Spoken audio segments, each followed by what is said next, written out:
Hi, everyone. It's Dr. Chloe Carmichael here, clinical psychologist, author of Nervous Energy, Harness the Power of Your Anxiety, and your host for the High Functioning Hotspot. Today's guest is actually a return guest, Amy Summers, the owner of Pitch Publicity, a very nice PR firm in New York City. Amy's been, I think her firm has been open for 17 years, or she's been doing this for 17 years. It's been a long time. Amy gets her guests on places like The Today Show, Good Morning America, and a lot of the other really top shows. And I'm sure it's not a surprise to you, but being in PR, Amy's pretty good at making sure that people who are going to be on camera look and sound the way that they should. As a psychologist, I can tell you that the impression that we make on people visually, or even just the way that we prepare for a meeting, can say a lot about us and can kind of affect our chances of success in life if we need people to collaborate with us or do other things with us. So the impression management is what we call it in psychology. And so Amy, I guess you could say, is an impression management specialist when it comes to being on camera. Amy sent me this, sorry, Amy, ridiculous multi-page document of everything that I must say and do and not do when I'm going to be on camera, even for a Zoom meeting. Now, I've been on national TV many times, and so I kind of thought maybe I didn't really need to read the document.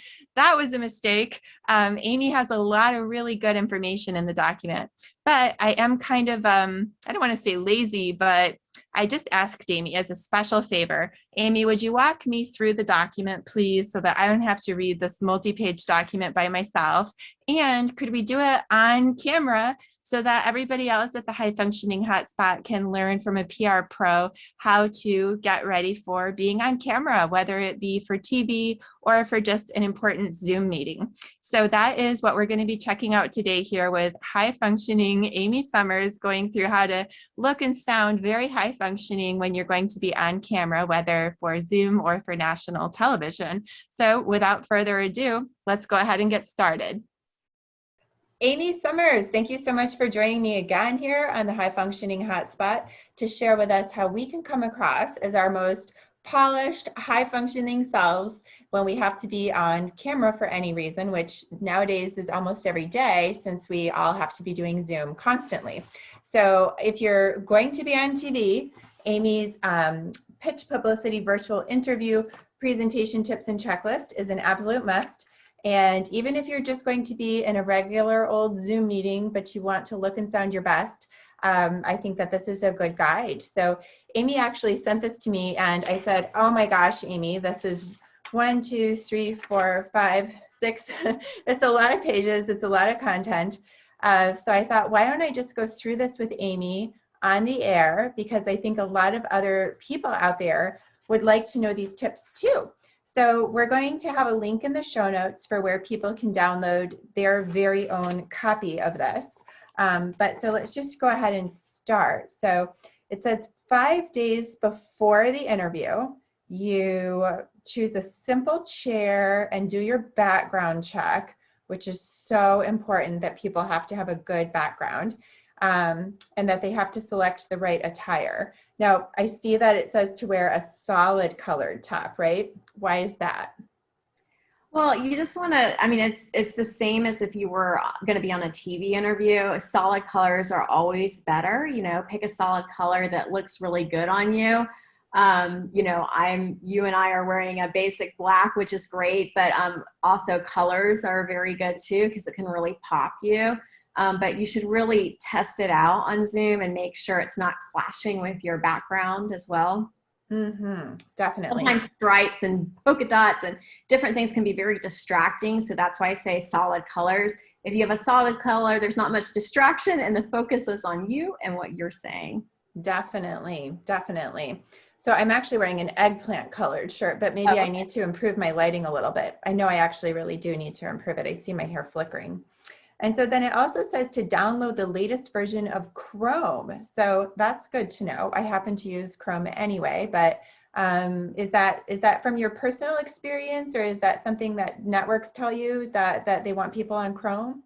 Well, since the pandemic, it's really been a force with this technology, whether it's Zoom, Skype, there's other platforms besides Zoom, live webinar, different things. So I've spoken at about 10 different virtual conferences just in this past year.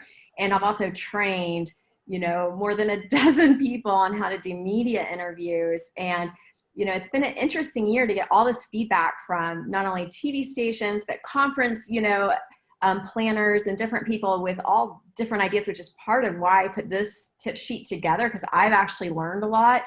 And so one of the things that I learned was that Safari as a browser is not really a preferred browser for some of these platforms. I wouldn't say all of them.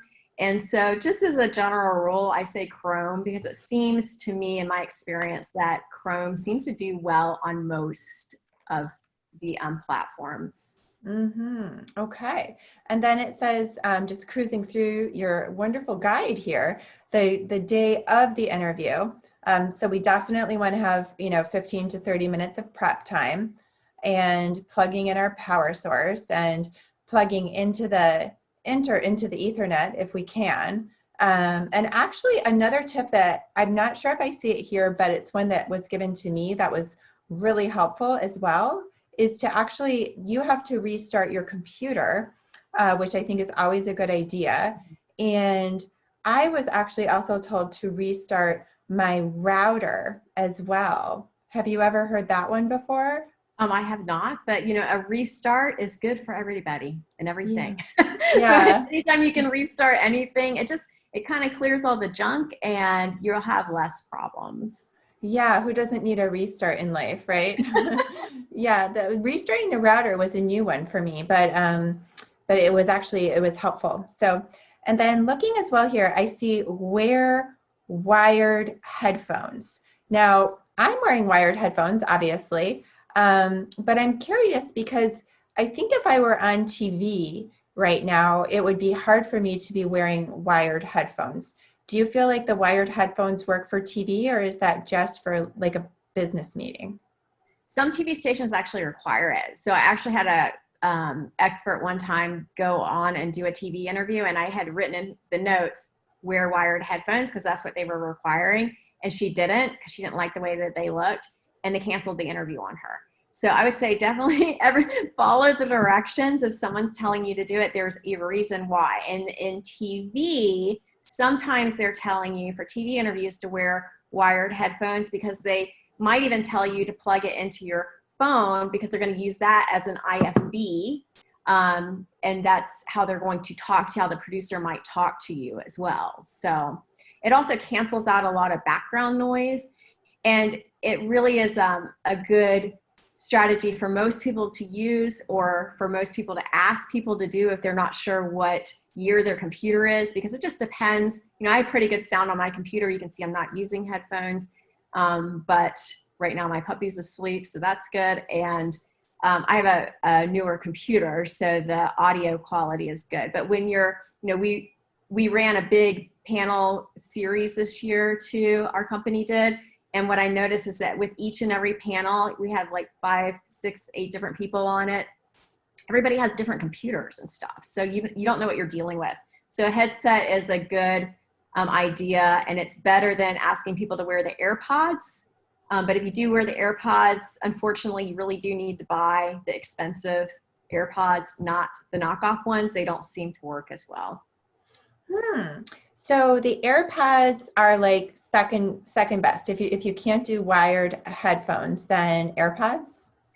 Well, yes, because at least with the wired, for sure that you're in the computer. But with AirPods, just like with anything relying on Wi-Fi, if the Wi-Fi connection goes out, so does your sound. Right. Now, this next one I was curious about. It says, if wearing eyeglasses, clean the lenses. So obviously we would do that if we were, wearing eyeglasses. But I personally have been on Zooms with people before that were wearing eyeglasses, and it was really hard to even see their eyes because there was a glare, or it was almost distracting because their computer was actually reflecting in their lenses. Do you feel like I was actually almost expecting it to say, if wearing eyeglasses, take them off? if you're sitting like basically right in front of your computer and just doing an interview, I mean, I know some people might actually still really need eyeglasses in that scenario, but do you feel like most people can just forego them? Well, I don't wear eyeglasses, so I can't speak for everybody. Some people really do need them. So if you really do need them, then, you probably should look into getting those non-glare, more expensive glasses. I was doing a panel with somebody last week, and she had metal frames, and the metal was reflecting. So, I mean, of course, there's all types of different eyeglasses that you can get. And I would just say experiment with that, because it is very distracting when you see the glare. If you can get away with not wearing them at all, like if it doesn't bother you and you still feel comfortable doing the interview, I would say, obviously eliminate any distractions that you can. But then, I've had some clients before where eyeglasses are part of their identity. So, that's their look. That's true. Just invest in a good pair. But now that we're in this virtual world, you're going to have to play with it a little bit until you find the right ones. Right. So that's a good point. So sometimes eyeglasses like actually really are part of someone's look, but that person might just want to consider getting anti-glare ones now that we're in, Zoom all day, every day life. Okay, that's a great tip. Now this one I'm really interested in as well. Bring your energy. It says, just like an in-studio interview, a virtual interview, you want to bring positive energy into the room. And it says, not being in a studio with other people may feel less energizing. So set an intention or personal purpose for your interview prior to joining to help bring more energy to the interview. Now, I'll share with you that I have struggled sometimes to manage my energy when it comes to being on camera, because I can sometimes get almost so excited that I don't want to come across as jumpy. And so then I try to just tell myself to chill out and act like I'm just talking to a friend. But then I can sometimes come across as almost a little bit too casual. So how do you feel like people can find that sweet spot where they're on, but they're not coming across as over the top? Well, practice makes perfect, just like in anything. And I would encourage people, like if they're just in a regular company Zoom call, start recording them. Go back and watch the replay, or if your company records them, go back and watch the replay just to see how you are compared to everybody else.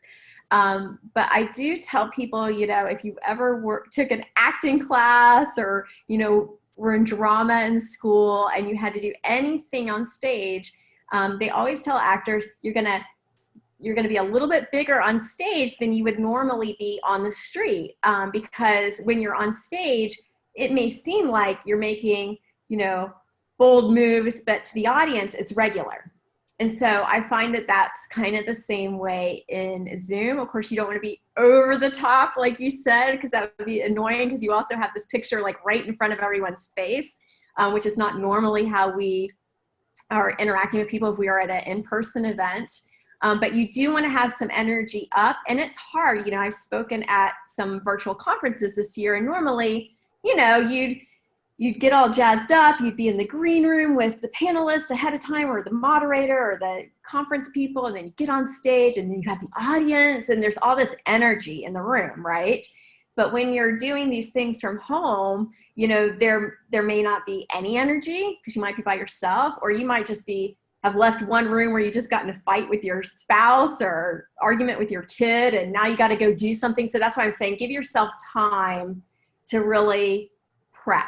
Because as soon as you get on, people are going to read what just happened to you. So that's why it's really important to factor in that time. It's not just jump on the Zoom call, go to the link at exactly this time.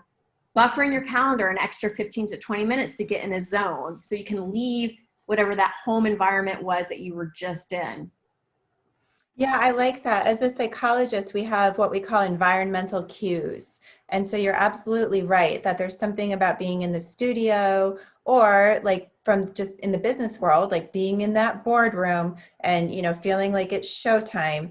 And when we don't have that, just from our living room, that we need to figure out ways to set the stage for ourselves and really make our environment be affirmative to the type of presence that we want to feel and that we want to create for people. I also really like what you said about taping yourself and watching it. That actually never occurred to me. To be honest, I don't even really, I used to watch my own TV clips a lot, and then I don't really watch them as much anymore because there's something about it that feels, can be challenging. Although now my little son, it's so cute. He wants to watch my clips now. He thinks it's fun. And so it's actually perfect. It gives me like a good reason to watch them. But what would you say to somebody that says like, oh my God, I hate watching myself on camera. The idea of watching myself on camera is torturous. But on the other hand, Amy, I think you're right. I think people really need to do it. How do you think someone could get over that and just take the plunge and watch it a little bit? Well, first, I will say I'm one of those people. I absolutely hate watching myself. Even when I started doing my microcast, I hated listening to myself, but it gets easier. So just do it and toss away the idea that you're narcissistic or something for watching your own clips or listening to yourself, and replace that word with you're educating yourself on, you know, how you can be better. And so if you are high functioning, like some of the people listening to your show, it's really important to analyze how you're doing. I mean, if you're on a football team, you're going to watch play after play after play after play. Your coach is going to make you do that so that when you go to the next game, you know what you're doing. I don't know any football team that doesn't watch plays, or basketball team that watch plays, or any athlete really that doesn't watch themselves. Because if you don't watch yourself, then you don't know how to improve yourself. So the same thing goes with public speaking. I spoke to an executive the other day that had come to one of my conferences where I was talking about tips like this. And he told me that he never knew until they started doing company Zoom calls how much his eyes just kind of drifted here and there, and you know what signals that sends. So I would also say, let's all embrace this Zoom life that we're in now, because for the first time, you are actually seeing how your default face is with people. And I will tell you, one of the things that I've learned this year is that I don't smile enough, ever. So all these years that everyone has told me to smile, or especially my mom who tells me to smile, and I've ignored that advice, forcing myself to look at myself and knowing that my default face is really stern and honestly kind of bitchy looking. It's changed me to have more of a default smile even when I'm not talking. So I look approachable. And now I understand when people have told me before that they're scared of me. I know why, because my default look is kind of scary. So you have to kind of face that person in the mirror, take a look at it, and see what you can improve. I love the way you're framing that, Amy, that we can think about it really not as narcissism, but just as about a desire for improvement. I would just, add in the same way that it's also like being empathetic and caring about the people that are in that, future meetings with you, that you're taking the trouble to learn a little bit about how you are coming across, because you care about the experience that other people have when they're in the room with you. That makes a lot of sense. And by the way, Amy, I don't think that you come across as bitchy at all, but I will confess, I have been scared of you before, because you are so good at what you do. And there is something, I think, for all of us, for any person who's really high functioning and really good at what they do, it can sometimes make people, a little nervous or a little intimidated when you do become such an impressive person. And so I think you're right that it's always good to think about how we can make sure that we're also coming across as relatable. So watching your own clips with that goal in mind, I think is a really good idea. Now, looking at your list again, I have to tell you, I laughed out loud when I read this one, not because you were, anything wrong with you writing it, but the idea that somebody would do this. It says, do not multitask. Virtual interviews need your full attention. Do not attempt to check your email, text, or do other work during the interview. Is this something that has happened? Oh, people actually do this all the time. And it can be very dangerous, because here's the thing is that if you were in a TV studio doing an interview, you would have your phone turned off because someone is telling you, a producer is telling you, turn your phone off, do this, do that. So yeah, you would not be distracted. If you're speaking at a conference, same thing. Someone's around there telling you, turn your phone off, the conference organizer or something. But when you're at home, we are not being told to do all these things. So what I am finding is I've even had people on my panels, I know they were doing something else because they missed their cue to get online when they were supposed to pop up for their time to speak. You can't multitask. I've had professionals tell me that they've attended virtual conferences where they've spent thousands of dollars and they didn't get anything out of it. And I said, well, what else were you doing? Oh, I was working, I was taking phone calls. Well, if you were at a conference and you spent thousands of dollars on a high-level conference, you wouldn't be doing all those things. You would have your phone on airplane mode while someone is speaking. You would, so we need to practice those same things, or we're not going to get the full advantage of whatever we are invested in at that time. Right. That is so true, Amy. So I'm just taking another look through here. And again, this guide is really so fantastic. If anyone is looking for it again, I'll definitely make sure to put it in the show notes. I do have one more question though for you. So this is another one that I struggle with a little bit myself, of finding the sweet spot. One of the tips here is watch your time. Try to keep your responses brief and in short sound bites versus long, detailed stories or explanations. Now, I struggle with that because sometimes I actually think I make myself too brief. Like, I'm so afraid of droning on that I'll just give like almost clipped answers and maybe fail to really take advantage of an opportunity to, expand or expound or, share something a little bit more or deeper. But I also don't want to let the pendulum swing too far and, start going on too much. So is there any kind of a rule of thumb that we would know what is considered properly brief? Sure. So especially in these virtual settings, it's even more challenging because it's harder to pick up on body language from someone. There's no one offset telling you kind of like wrap it up or you have 1 minute left. You're really just kind of on your own. So I always tell my experts and clients, do not be afraid to just stop talking and have no noise. Because part of having a conversation is having a conversation, and you can't have a conversation if you don't stop talking and allow the other person to talk.